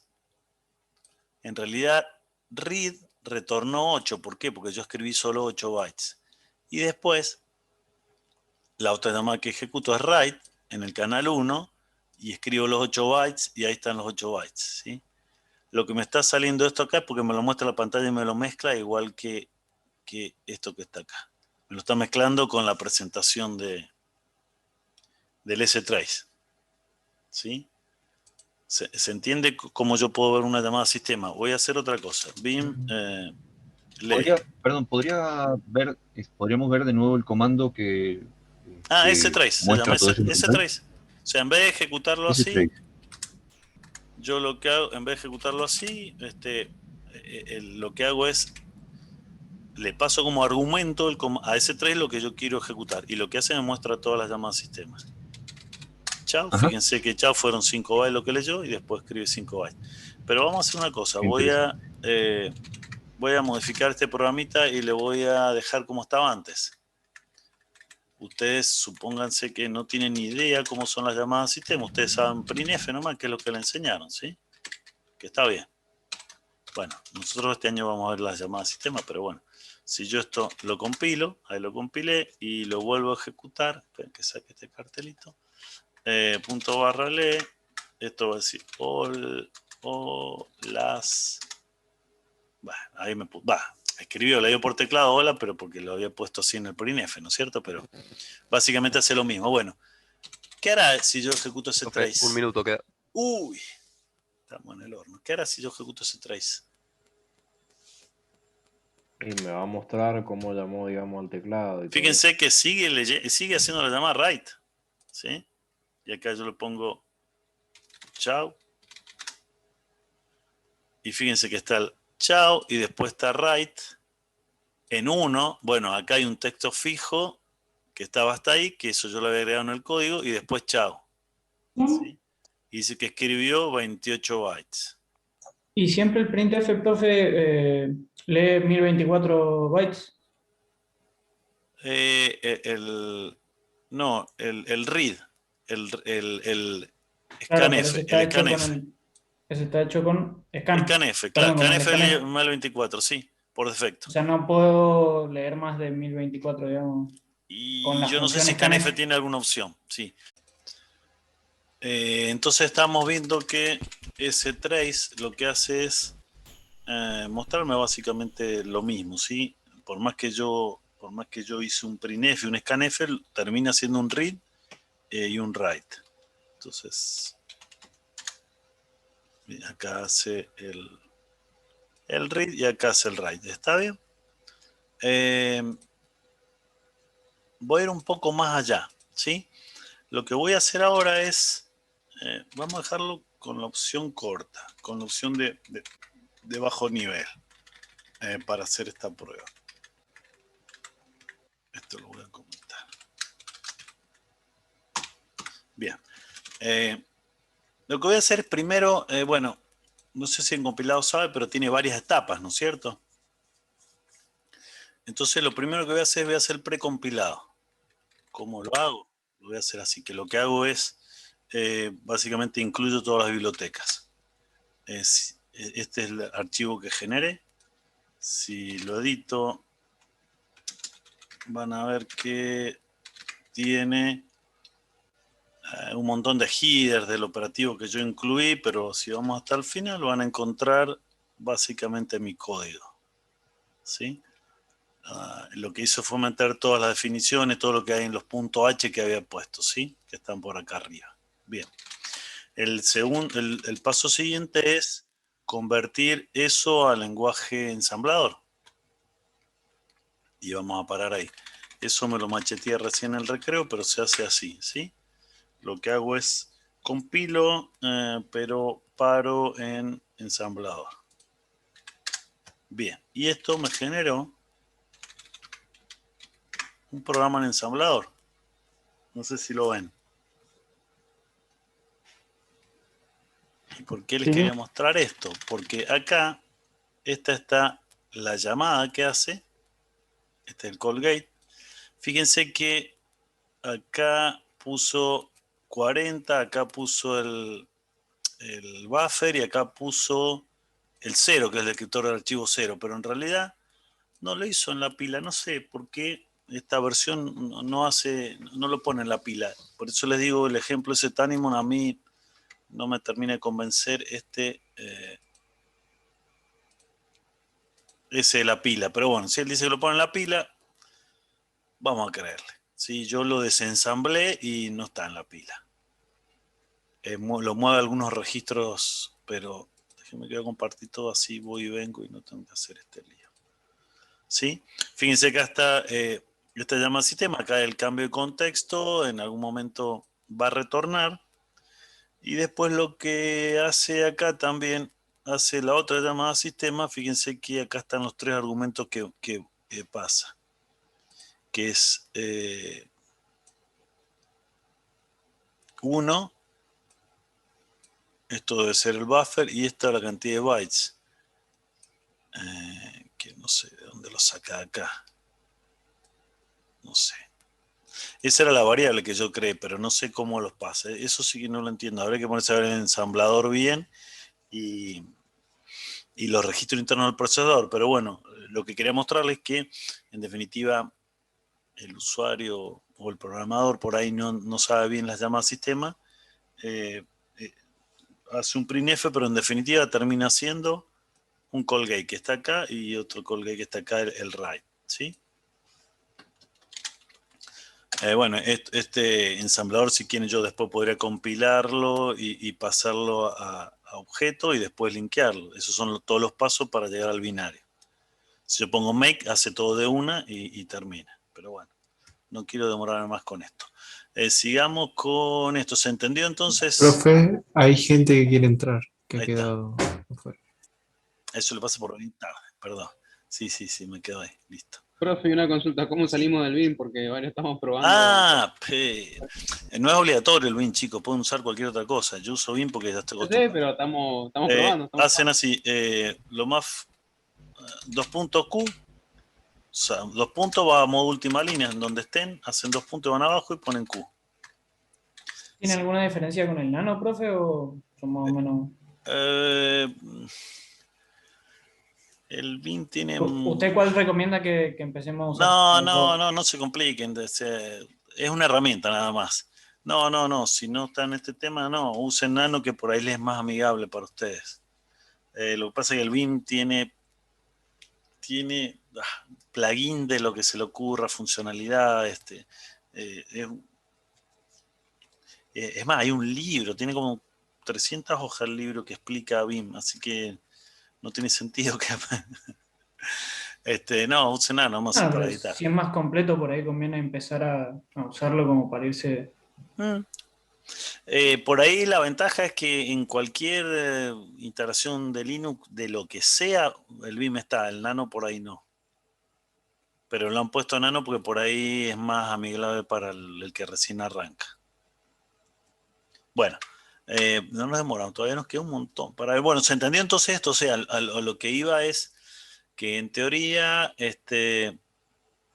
yo antes de hacer la llamada Sitecma tengo que hacer... pushear las cosas en la pila. Acá aparentemente en Linux lo ponen registros específicos. Después llama a la biblioteca que acá hace el Colgate. Este trap es el Colgate. Una vez que termina, retorna a la misma biblioteca esa y eso retorna la función y esto saca las cosas de la pila para desapilarlas, ¿sí? Eso es rebobinando, digamos, lo que vimos. Lo único que nos queda es ver cómo están estructurados los sistemas operativos.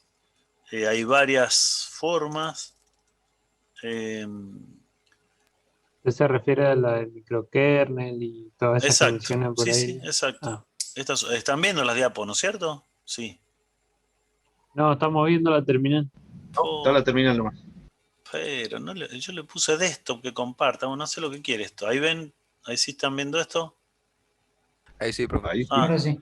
Que recién estaba ahí y ahí ven la terminal. Sí. Ok, Sí. bueno, recién hice eso y bueno, no importa. Exactamente, sí. Monolítico, microkernel, etcétera, etcétera. Vamos a contar algunos. El monolítico, bueno, son todas funciones y se compilan y es un solo binario que se está ejecutando, ¿sí?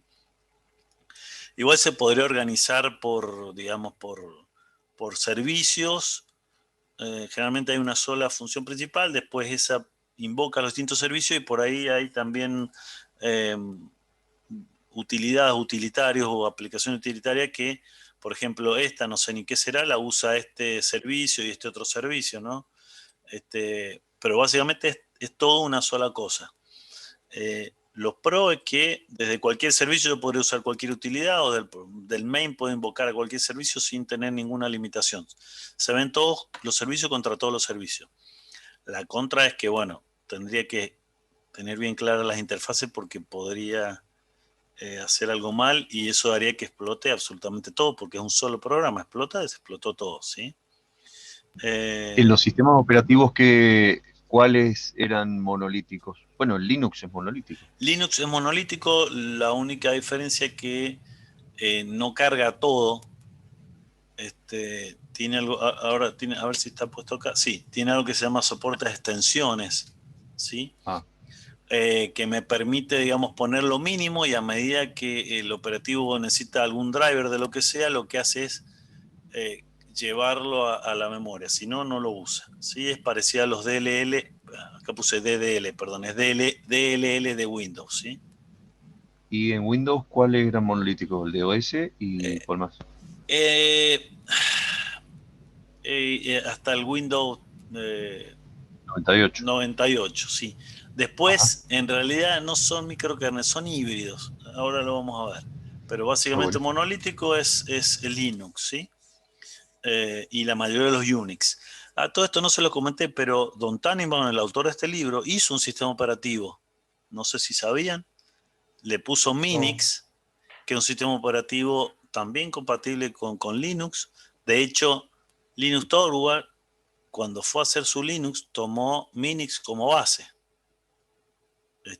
¿Y tuvo éxito este medio- sistema operativo, profe? Es más, en realidad lo hizo porque él escribió otro libro de sistema operativo que es como si fuera, digamos, la parte de adentro, la parte del kernel. Creo que se llama Sistema Operativo Internals o algo así, donde él va explicando la funcionalidad y lo que hace la escribe.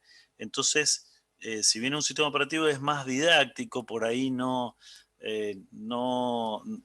está adaptado para tener la mejor de las performances, pero sí funciona. O sea, creo que va por la versión 4 de Minix. No lo usa mucha gente, obviamente. Pero no porque... no por nada, sino porque se fundió mucho más Linux. Pero él hizo una versión libre de Unix. Y Linux tomó algo de las ideas de Tannenbaum, y escribió su versión. La única diferencia es que las últimas versiones Minix es microkernel. Ya vamos a ver de qué se trata. Bueno, entonces monolítico es la mayoría de los Unix. Sobre todo la ventaja es que es muy rápido, obviamente. ¿Por qué? Ya le vamos a ver la diferencia. Bueno, en capas, la verdad que no he visto sistemas operativos nuevos, pero lo que hace es que va armando capas donde cada capa le da un servicio a la anterior. Por ejemplo, la capa 0, que está debajo de todo, lo que hace es básicamente solo multiplexación de tareas en la CPU. Entonces después la capa 1 no le interesa si hay varias tareas, sino lo único que hace se encarga de asignar memoria. Entonces yo ya tengo asignación de memoria y switcheo entre las tareas, digamos, de la CPU. Entonces la capa 2 lo único que hace se encarga de algo que se llama Interprocess Communication, solamente eso, porque ya sabe que alguien más se encarga de la memoria y alguien más se encarga de multiplexar. Después la otra capa hace entrada-salida, la otra son los programas de usuario y bueno, y la última es la interacción con el usuario, el operador. ¿Sí? Básicamente una va sirviéndose de lo que ofrece la anterior. Está buena, son jerárquicas, el tema que es mucho más lento esto, ¿sí? Porque yo para hacer algo tengo que ir capa por capa pidiendo los servicios, por así decirlo. No he visto sistemas operativos nuevos. Los que me enteré o chusmeé que usaban algo así por capas era uno que hizo Dijkstra, que es un famoso holandés, un matemático holandés. Lo vamos a ver después cuando veamos los semáforos, los mutex. Un sistema operativo que se llama D, y después Multics también usaban capas, ¿sí? Supongo que esto no, o sea, si bien está bastante prolijo, me parece que es mucho más lento, entonces no se usa. Hay otro que se llama microkernel, que ese sí usa Minix, y básicamente lo que hace es solo las funcionalidades principales la deja en modo kernel. El resto de las cosas, por ejemplo, manejo de sistema de archivo, manejo de memoria, manejo de creación de procesos, todo ese tipo de cosas, la hace un programa en modo usuario, ¿sí? ¿Por qué? Tratando de tener más confiabilidad, porque si estuviera todo en kernel y hay un bug, no sé, en este módulo, si estuviera en kernel explota todo. En cambio, si está acá en el sistema de archivos, en modo usuario, se rompe este programa, pero el resto sigue andando. Y quizá hay un módulo por acá que lo que hace es periódicamente ver si están todos los módulos del sistema operativo en modo usuario funcionando, y si no está, crea un proceso nuevo que se encargue de hacer esto que se acabó de explotar, ¿sí?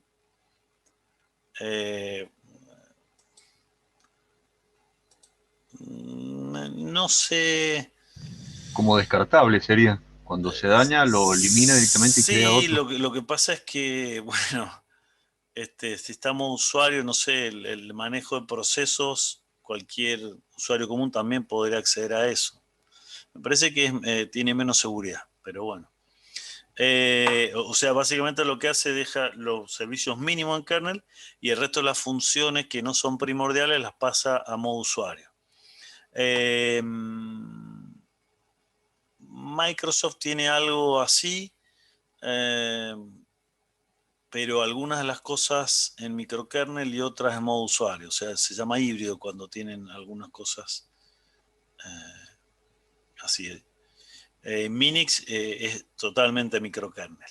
Y hay otro tipo muy parecido a microkernel que se llama cliente-servidor, que funciona de la misma manera. La única diferencia es que los distintos procesos a modo usuario están en distintas máquinas, en distintos clientes o servidores, ¿sí? Sería una especie de sistema operativo distribuido, pero digamos tiene el mismo concepto. Tiene un solo microkernel y después los servicios están en otras máquinas.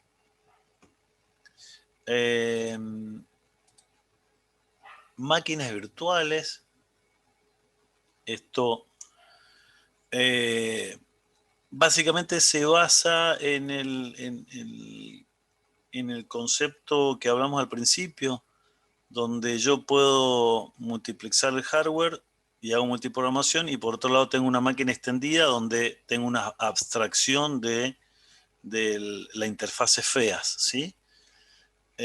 Lo que vieron en ese momento, y estamos hablando en los 70s, la gente de IBM, es que si yo separo estas dos funciones totalmente, yo podría hacer lo siguiente.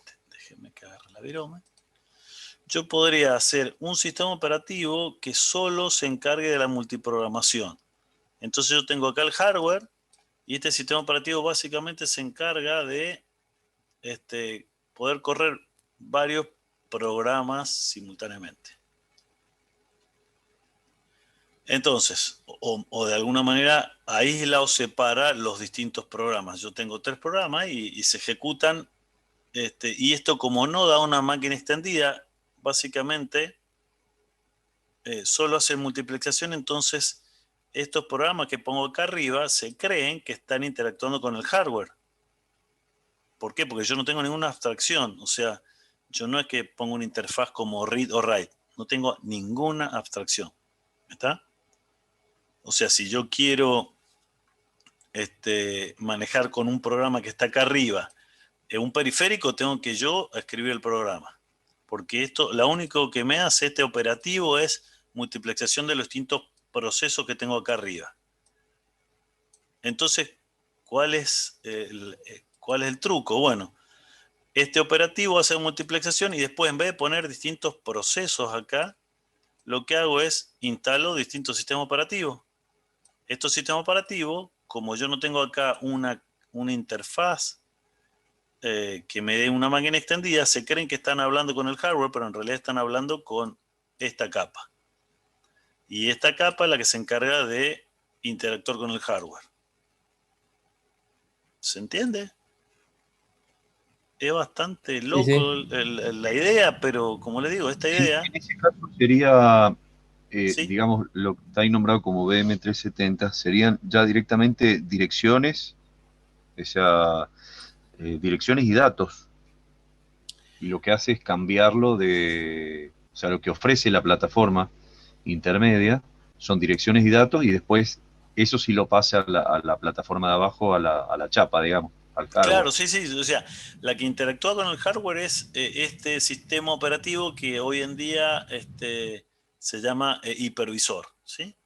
Pero básicamente lo que hace es, digamos, la posibilidad es de computar las distintas tareas que yo corra acá como procesos de este operativo, las commuta en el tiempo en el hardware que tengo, pero no le da ninguna abstracción.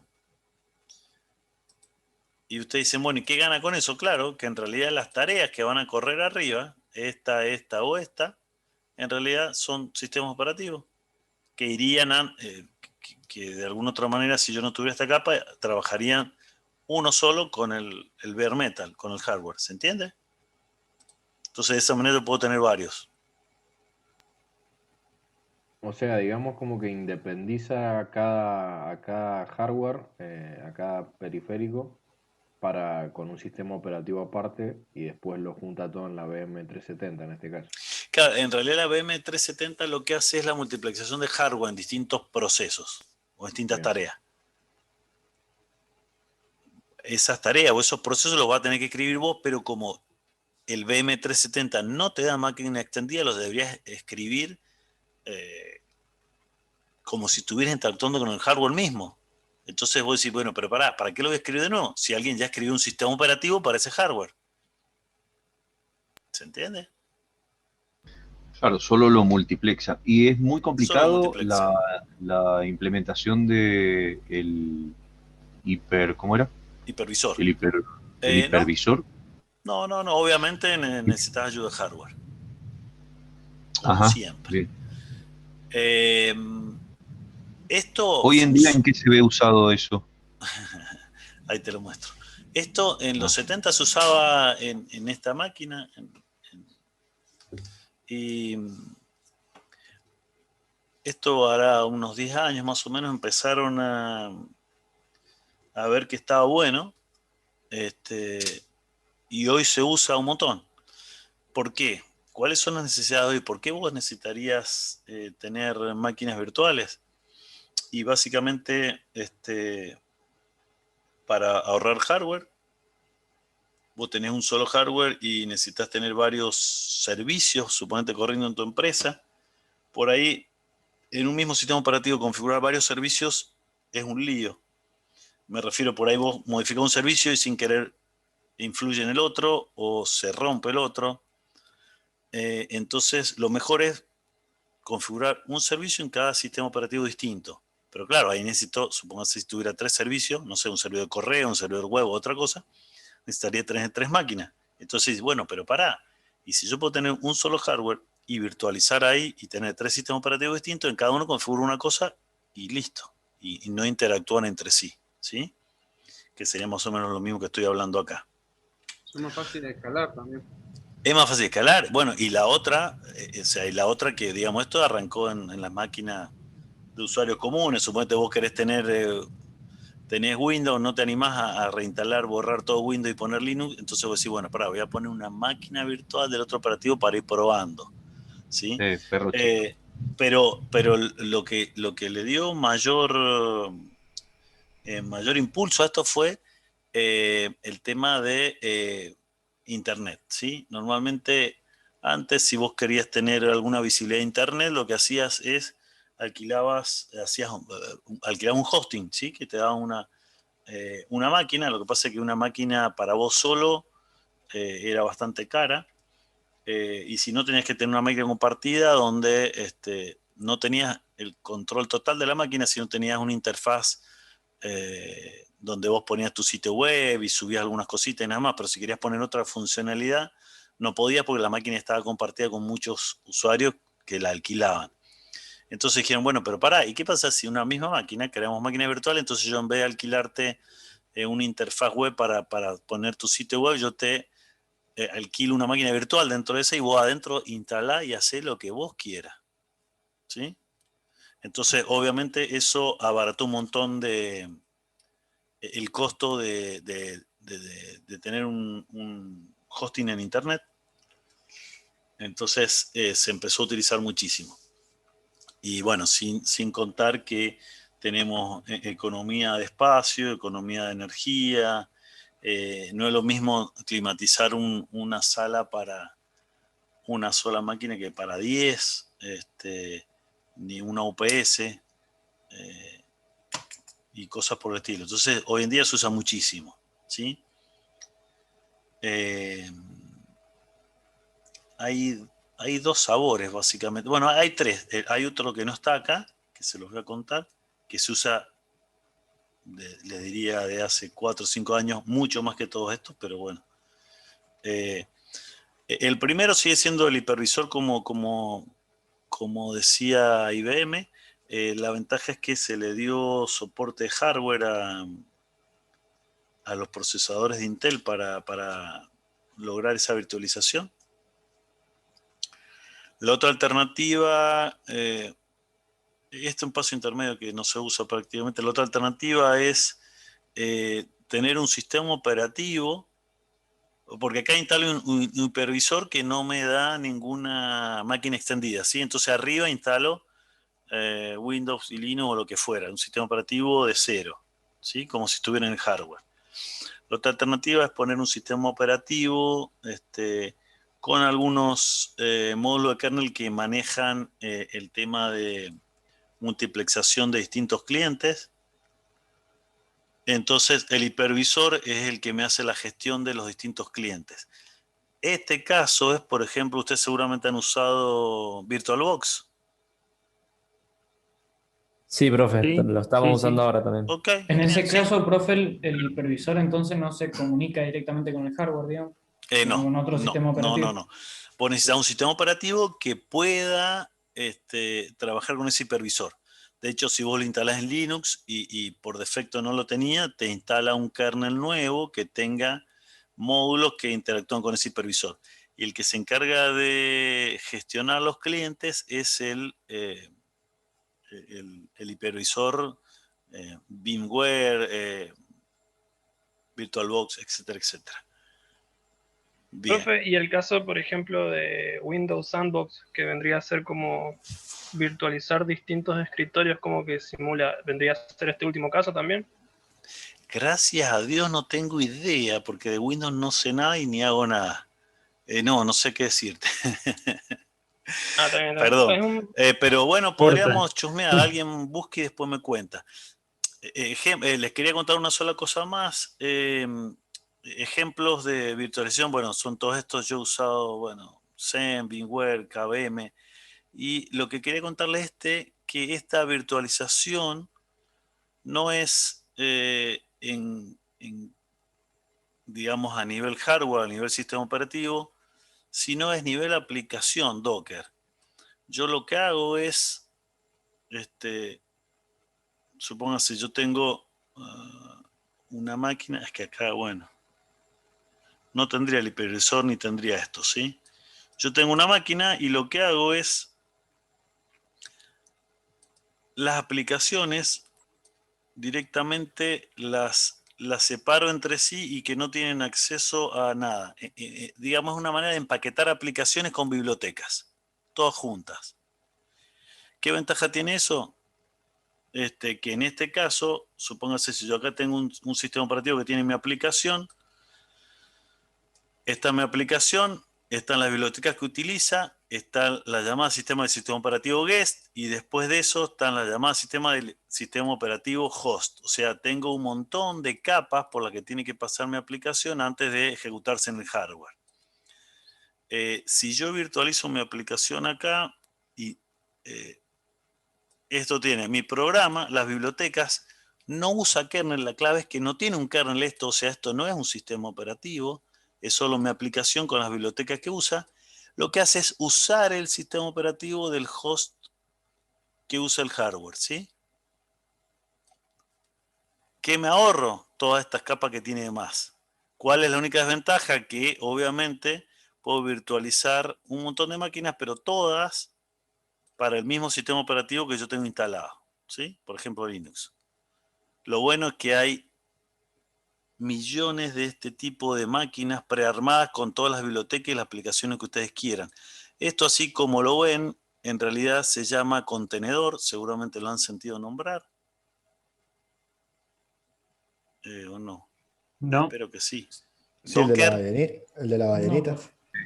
Bueno, Docker es un tipo de contenedores, la ballenita, exactamente. De eso estamos hablando. Eso hoy en día se está usando muchísimo más y la ventaja que tiene respecto de cualquiera de los otros mecanismos es que me evito un montón de capas intermedias que tengo para que corra mi aplicación. Entonces, digamos, me fui. Ahí está. Digamos, yo lanzo acá mi aplicación, no tengo que arrancar un sistema operativo para correr mi aplicación. Mientras que acá sí. Y además eso está virtualizado en este sistema operativo. Acá directamente mi aplicación usa el kernel del sistema operativo actual y listo. Y lo que hace esta dockerización es que además de aislar estos contenedores crea todo un espacio, todo un, digamos, un espacio de nombres, interfaces de red, todo separada para cada uno de los containers o para cada una de esas máquinas virtuales. ¿Está? Eso Carlos, no perdón, lo ¿podrías explicar un poco la diferencia del sistema, de este sistema? ¿Qué sistema tiene, qué diferencia tiene con las máquinas virtuales? Básicamente, cuando vos instalás una máquina virtual para correr tu aplicación, tenés que instalar un sistema operativo en esa máquina virtual, ¿sí? O sea, acá. Estamos en este caso, vos deberías, no sé, tengo una aplicación, no sé, un servidor que está desarrollado en Go y es, no sé, usa algunas bibliotecas web porque es un servidor web y corre en Linux. Entonces acá, en este caso, yo tengo que instalar Linux, tengo que instalar bibliotecas de web, tengo que instalar Go, compilarlo y recién ahí corre mi aplicación. Cada vez que quiero correr mi aplicación tengo que arrancar esta máquina y tengo un montón de procesos de esta máquina virtual que están corriendo en Linux, ¿sí? En la máquina virtual. Además del proceso mío que es un servidor hecho en Go. Tengo un montón de procesos. De hecho, cuando vos corres cualquier Linux, ya sea real o virtual, si te fijas tenés cientos de procesos andando. Sí. Eso es claro, virtual, pero además después tengo los cientos de procesos del sistema operativo. La diferencia con Docker o contenedores, en realidad contenedores, Docker es una marca sería, es que esto en realidad no es todo un sistema operativo con una aplicación, sino acá empaqueta. La aplicación es biblioteca, es acá, o sea, acá es como si en este software metiera el programa compilado Go, las bibliotecas que usa Go, y listo. Todas las llamadas a sistema que ejecuta mi aplicación, no tiene sistema operativo esto para correrla, en realidad lo corre en este sistema operativo. Y además no tengo acá en este contenedor otros procesos más que el mío corriendo. Es un solo y triste proceso que está corriendo. Entonces Pero es mucho también más tendría que rápido. ser, esa aplicación también tiene que ser compatible con el sistema operativo Ah, abajo, sí, sí, ¿o no? totalmente. Esa es la limitación, digamos, sí. Lo que pasa es que casi todos los servicios bien. y todas las cosas corren en Linux, entonces olvídense, Docker está, digamos, de auge hace varios años y va a seguir, ¿sí? ¿Y eso cómo funciona? ¿Levanta, es decir, se arma sí. todas las librerías necesarias como cuando va a instalar un paquete? Sí. Dice, bueno, necesito toda esta librería y las empaqueta. Exacto, hay todo un mecanismo. Lo bueno es que está automatizado ese mecanismo, entonces vos escribís como una receta de lo que necesitas, lo arma y listo. Y eso, es más, hay un repo que vos directamente ahí te descargás y tenés distintos contenedores para lo que vos quieras. Ya están, la mayoría son públicos, entonces fíjate, hub.docker.com o si no hay uno de Google que se llama Quai.io, que ahí tenés Docker o repositorio de lo que vos quieras. No sé, a ver, suponete que quisieras instalar un Moodle, el que usamos, no tenés que instalar nada, te descargas directamente un repositorio que ya está armado y lo pones a correr en tu máquina, nada más. Y es un solo proceso el que corre, o sea, no le pones overhead a tu máquina. Es como si fuera un live CD específico de ese... Sí, pero no tiene el operativo. Pero sin el sistema operativo. Se está robando las llamadas a sistema del real, ¿se entiende? Entonces es un solo proceso que corre, digamos. Consulta, profe. Sí. No sé si lo mencionó recién, porque tal vez no me terminó de quedar en claro, pero si usted quisiera poner 2 Docker, por ejemplo, o 2 contenedores para correr 2 Moodle distintos, lo podría hacer en la misma máquina, ¿verdad? Sí, por supuesto, sí. Perfecto. Sí, obviamente va a tener que ver un tema de puertos, pero sí. Bien, y una consulta más, dentro de esa, por ejemplo, si nosotros tenemos una máquina virtual y quisiera hacer lo mismo también, correr 2 contenedores, también lo puedo hacer, ¿verdad? Una máquina virtual, o sea, vos, no te entendí, Nico, ¿cómo? Una instancia, por ejemplo, algún cloud VPS alquilado en la nube, puedo correr 2 contenedores adentro también para hacer lo mismo. Sí, puedes correr todos los que quieras.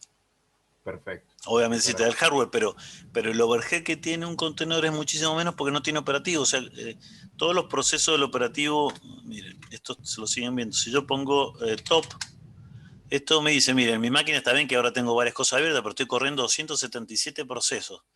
En el caso de un contenedor, correría un solo proceso que es un servidor web de Moodle, por ejemplo, y no más. Quizá el servidor web de Moodle lanza un par de hijos, pero no mucho más. Bien, bien, perfecto. ¿El operativo para qué lo usa? Para la llamada a sistema, ¿no? La llamada a sistema, claro, porque él no tiene cómo interactuar con el hardware, él no tiene, digamos, cómo manejarse con las interfaces feas. Entonces, está el operativo de la máquina real que él usa. O sea, es como un traductor, digamos, por así decirlo. O sea, traduce para poder comunicarse con Sí, con claro. la- O sea, con la en llamada realidad sistema. utiliza, claro, la traducción, el operativo real. O se Claro, aprovecha entra a través del real. Claro, se aprovecha de la llama sistema al real, digamos, de alguna manera decirlo. El objetivo es que no tengas que ponerle más carga que lo que vos necesitas hacer nada más. ¿Los espacios entre Docker son totalmente estancos Sí, o comparten?